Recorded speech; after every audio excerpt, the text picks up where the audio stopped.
এই black diamond powder বাজারে বিক্রি হচ্ছে অনেক চড়া দাম দিয়ে, যেটা আমাদের শরীরের জন্য অনেক উপকারী। আর এই ব্ল্যাক ডায়মন্ড পাউডার অর্থাৎ এই বিটরুটের পাউডার কিভাবে আমরা ঘরেই তৈরি করে নিতে পারবো খুব সহজেই এবং অল্প খরচে, তারই একটা রেসিপি আপনাদের সঙ্গে শেয়ার করব। আশা করছি আপনাদের ভালো লাগবে এবং উপকারে আসবে। এই পাউডারটা তৈরি করার জন্য আমি এখানে কতগুলা বিটরুট নিয়েছি। এই বিটরুট গুলা এখন আমি খোসাটা ছাড়িয়ে ভালো করে একটা গ্রেটার দিয়ে গ্রেট করে নিব। তার আগে অবশ্যই খুব ভালোভাবে ধুয়ে নিতে হবে। ধুয়ে নিয়ে আমি এই যে গ্রেটার দিয়ে গ্রেট করে নিচ্ছি। তবে আপনারা চাইলে এই কাজটা বটি অথবা ছুরির সাহায্যে করতে পারেন। তবে আমার কাছে গ্রেটার দিয়ে সুবিধা মনে হচ্ছে, তাই আমি এটা দিয়ে করেছি। কথা বলতে বলতে আমার সবগুলা বিটরুট কিন্তু গ্রেট করা হয়ে গিয়েছে। এখন যেটা করব, আমি কতগুলো ট্রেতে এই বিটরুট গুলো পাতলা করে ছড়িয়ে আমি ছাদে শুকাতে দিব। যতদিন না এই বিটরুটটা একদম শুকিয়ে মুসমুসে হয়ে আসে ততদিন পর্যন্ত এভাবে রোদ্রে রাখতে হবে। এখানে একটা ইম্পর্টেন্ট বিষয় হচ্ছে, এই বিটরুটটা শুকাতে দেওয়ার সময় অবশ্যই একটা সুতির পাতলা কাপড় দিয়ে নেবেন যাতে করে কোনো ধুলাবালি না পড়ে। এবারে আমি ফিরে আসছি ঠিক 4 দিন পর, অর্থাৎ এটা মুসমুসে হওয়ার পর। তবে আমার 4 দিন লেগেছে বলে আপনার 4 দিনই লাগবে এমনটি নয়, এর চেয়ে কম অথবা বেশি লাগতে পারে, এটা রোদ্রের উপর নির্ভর করে। বিটরুটটা শুকানোর পর কতটা মুচমুচে হয়েছে আপনাদেরকে একটু আওয়াজ শোনাচ্ছি।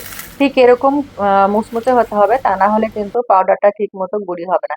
তো এখন আমি একটা ব্লেন্ডারের জারে নিয়ে নিচ্ছি। এভাবে করে সবগুলো আমি ব্লেন্ড করে নিয়ে নিব। ব্যাস, ব্লেন্ড করে নিলে আমাদের তৈরি হয়ে যাবে বহু মূল্যবান বিটরুট পাউডার। আর এই বিটরুট পাউডার আমি এখন কাচের বয়মে করে সংরক্ষণ করব। আর এই বিটরুটের পাউডার আপনি কাচের বয়মে করে সংরক্ষণ করলে 3 থেকে 4 মাস রাখতে পারবেন। আর এই বিটরুটের পাউডার আপনি যদি প্রতিদিন খালি পেটে খান তাহলে আপনার উচ্চ রক্তচাপ নিয়ন্ত্রণ করবে, হজমে সাহায্য করবে এবং ত্বক উজ্জ্বল করবে। তাই আমি বলবো এটা চওড়া দাম দিয়ে বাজার থেকে না কিনে বাসায় বানিয়ে ফেলুন। আর প্রতিদিন সকালে অবশ্যই খালি পেটে খাবেন। খালি পেটে খেলে এটা বেশি উপকার। তো আমি এভাবে কফির যে জার ছিল সেটা আমি রিসাইকেল করে সেখানে ভরে দিচ্ছি। দেখেন আমার পুরো এক বয়ম হয়েছে। এভাবে আমি মুখটা আটকে রেখে দিব আর প্রতিদিন খালি পেটে এটা পান করব। তো কেমন লাগলো আজকের ভিডিওটা জানাতে ভুলবেন না।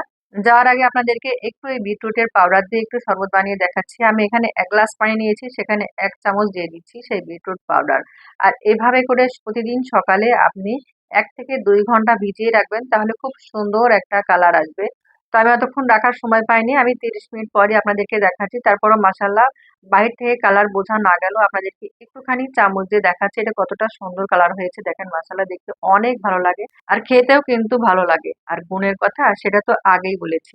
সবাই ভালো থাকবেন। ভিডিওটা ভালো লাগলে বেশি বেশি শেয়ার করবেন, লাইক কমেন্ট করতে ভুলবেন না। আল্লাহ হাফিজ।